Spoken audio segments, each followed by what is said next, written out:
How can big companies keep the entrepreneurial spirit alive? I know actually a lot of you guys look up videos about team morale and entrepreneurialism and all that stuff. But in this video, I'm actually going to show you guys how to keep that entrepreneur spirit alive from a guy who bootstrapped his business from a couch. Let's dive in.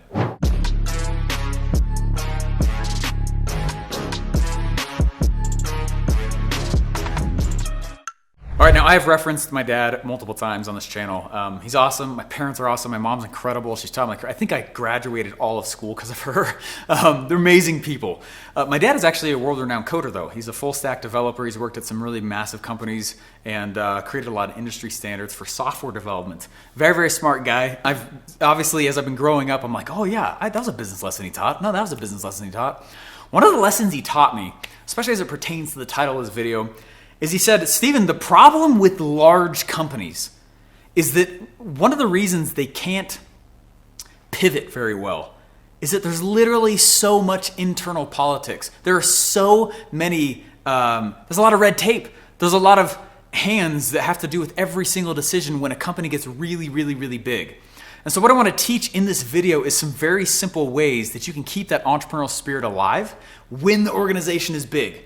Now, even if you might move a little bit slower, or if there's things like, hey, this is going to take us a little while, we're going to have to launch this in Q4 rather than next week, still this stuff can pertain to you and it'll help you maintain that entrepreneurial spirit with these 3 methods. Let's move in. All right, this is the first way to keep the entrepreneurial spirit alive in a gigantic company or even just moderate-sized company.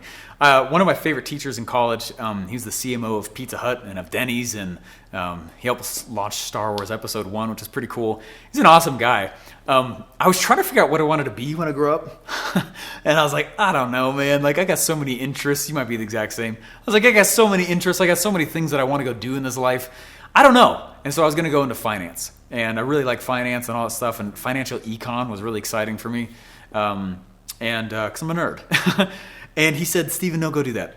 He said, you need to be in marketing. And I said, why?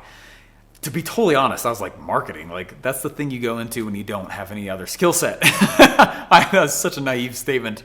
I said that to his face. And he said, he laughed and he goes, no. He said, I want you to think about a car. A business is like a car. And supply chain is leaning their head out the window and they're looking down at the tires and measuring the tire width. All right, we can go another 100 miles on this, and finance is leaning out while the car is moving, and they're checking the oil and the gas. This is how far we can go, right? Who's in the driver's seat? Marketers. And unless marketers are in the driver's seat, it's very hard to stay entrepreneurial as an organization. As soon as finance starts to drive the vehicle of the company, the organization, it's very hard to be entrepreneurial. Quick example.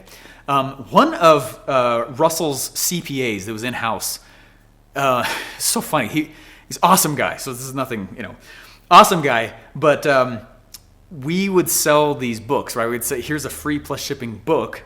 Here's a book that you can get for free. Just cover the shipping so we can cover our cost to get it out to you. But it's basically a cost. They don't really make any money on those. Here's this free plus shipping book. And then on the back, on the thank you page, they would say, here's a ClickFunnels trial. Okay. Now, frequently, that CPA in particular would come back to Russell and say, this is the dumbest activity we can do financially. This is not smart. Why are we doing this? This is only breaking even. Why are we even doing this project? Look at all the reports. This funnel has never made a lot of money. And we would look at it as from the marketing seat and go, it's what's getting all the ClickFunnels trials, which is making millions of dollars. Just because the project isn't profitable, it's making the rest of the company hundreds of millions of dollars. Does that make sense? That's a huge thing to understand. When finance drives, when you're just straight, that's why it's kind of funny. It's like, yeah, you should be motivated by the dollar, but marketing is the one that needs to sit in the driver's seat. Otherwise, you start to make decisions from a frame of mind that is not innovative. Peter Drucker, great guy, amazing business coach, I guess you call him. He has this really cool quote where he said, I'm going to read it here just so I don't mess it up here. He said, the business enterprise has 2 functions, marketing and innovation. All else are costs on the business. Okay, I think I said that correctly. Okay, but basically, the only 2 things you need to worry about as a company is marketing and innovation. Everything else is a cost on the business. Everything else is a cost on the business. And so if you're trying to figure out how to make more money, you want to stay entrepreneurial as an organization, When were the last times you innovated something? Right? When was the last time you went and you put a new piece of marketing together? This is what drives a company, not the other seats. Don't let them. Don't even let the CEO, right? The CEO overall says like, hey, here's the overall strategic direction, but it is the CMO. It's the marketers that are responsible for all brand new cash and fresh leads coming in the door.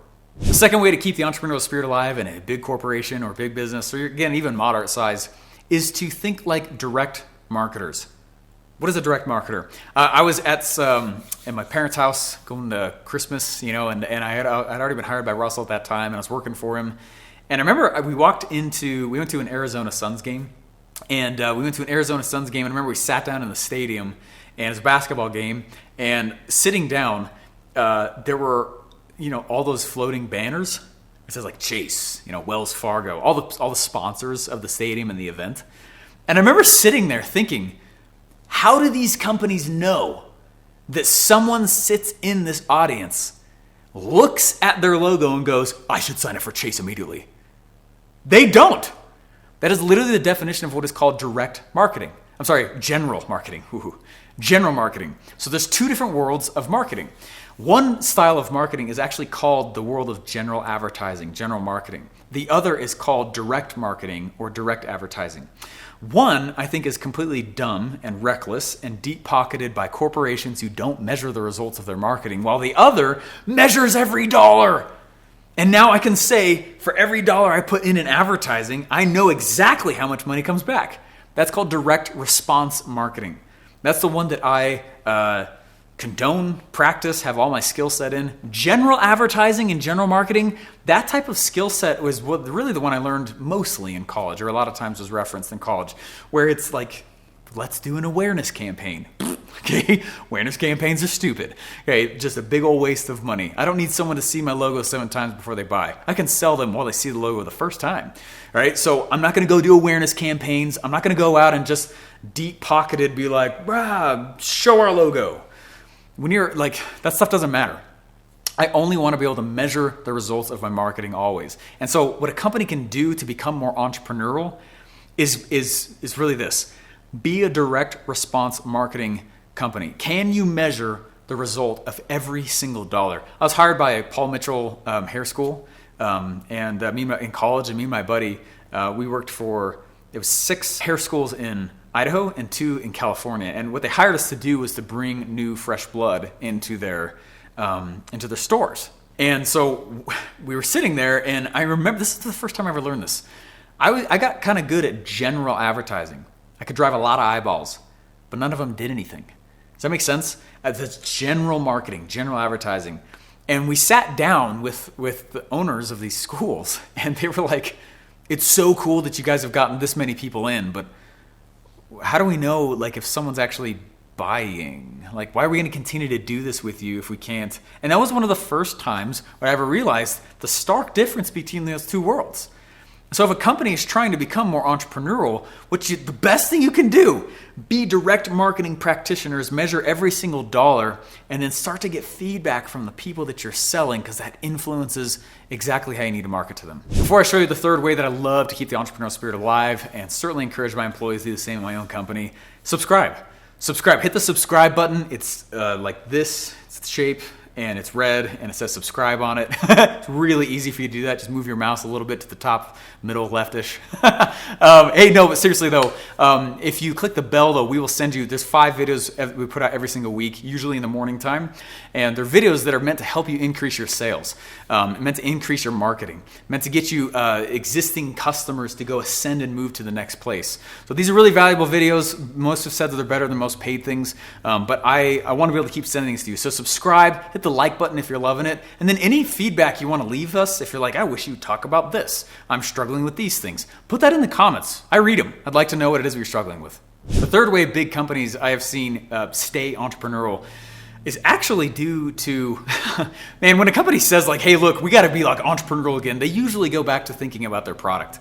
I recently was hired to go do some consulting for a large company, and I sat down and I listened to him for about half a day when it finally hit me, like, you guys think you have a product problem? You think you have a sales problem? You don't. You have a messaging problem. You have a messaging problem. No one knows what it is you really do. and no one knows what it is you really solve and who you really serve. That messaging piece right there, I have found, is more frequently the thing that needs to get refreshed by big corporations and big companies. This is way easier than changing your entire product, man. This is so much easier. And lots of times people are like, I got to be entrepreneurial, which means we need to make new product. Sometimes that's risky, and sometimes it confuses the client. It's better, it's easier to just instead refresh your messaging and make it so people know what you actually are doing. I just saw a Subway ad, actually flying here. I saw a Subway ad. They're doing that eat fresh, refresh thing. I don't know if you've seen that, but they are trying to refresh their messaging, and they're trying to position themselves as a little bit more premium. I don't know if you've noticed that, if you've been watching that, but a lot of companies have done that. A lot of fast food companies have done that. You saw when McDonald's got totally slammed by everyone for a while for health stuff. Do you see how much they upgraded the stores and they made it so much better? And there's like low calorie options. Like they're refreshing their messaging. That is often way faster and much easier than creating a brand new product line and trying to come up with, it changes your entire business model. And so more often than not, when I work with a company, what we spend at least half the day on is what we call positioning. It's messaging. It's how can we make the customer think about you when they think your name. That's not an easy problem to solve. One of the famous marketers in our space as well, if you're not familiar with him, his name is Mark Joyner. It's one of Russell's original mentors, Russell Brunson's original mentors. And he's got this cool famous quote around positioning, and he says, "It's the role of positioning to make products appear as new." You're trying to make a product feel like it's new, even if it's not, right? Marketing is based on making things new or different. And so one of the easiest ways to do that is just to come up with a new product, because it's new. Or the other way is, well, let's just talk about it in a new angle. Let's talk about it in a different way than we previously were. And people look, I never thought of it like that, right? It's just sometimes way easier to get sales like that. That is the faster way to cash than go and changing your entire product. One of the easiest ways to refresh the positioning is literally to just come up with a list of things that your product stands for and stands against, right? Don't be bland, okay? Don't be bland. It's fight for something. There's never been, I think it's Seth Godin, he said, there's never been a time where we've detribed so much. And people are looking to be led. People are looking for others to follow. The benefit of the internet is that the internet acts like a big group of congregations. So if this group of people tends to think this way, well, they all kind of tend to hang out. This group of people tends to think the same way, they all kind of tend to hang out. What's cool about this whole positioning thing is that when you come up with a list of values that you stand for and your product stands for, it gets really easy for one audience to say, oh my gosh, I love you, right? And the other goes, I hate your stinking guts, I hope you die, right? That's not bad. That's not bad. Marketing's role is to help people make a snap judgment about your product in an instant. And again, it's easier to do that with messaging, with strong values. This is what we're for and this is what we're against than it is to go creating a brand new product. It's one of my favorite ways to make an organization more entrepreneurial.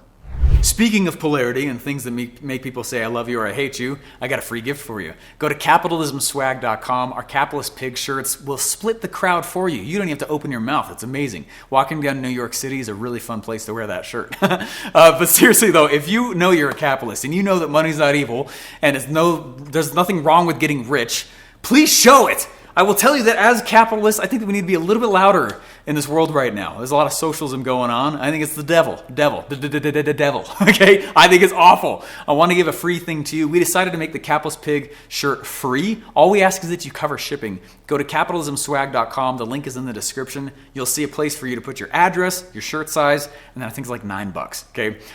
Go there and I know that you'll love it, and thanks for representing what you also believe in.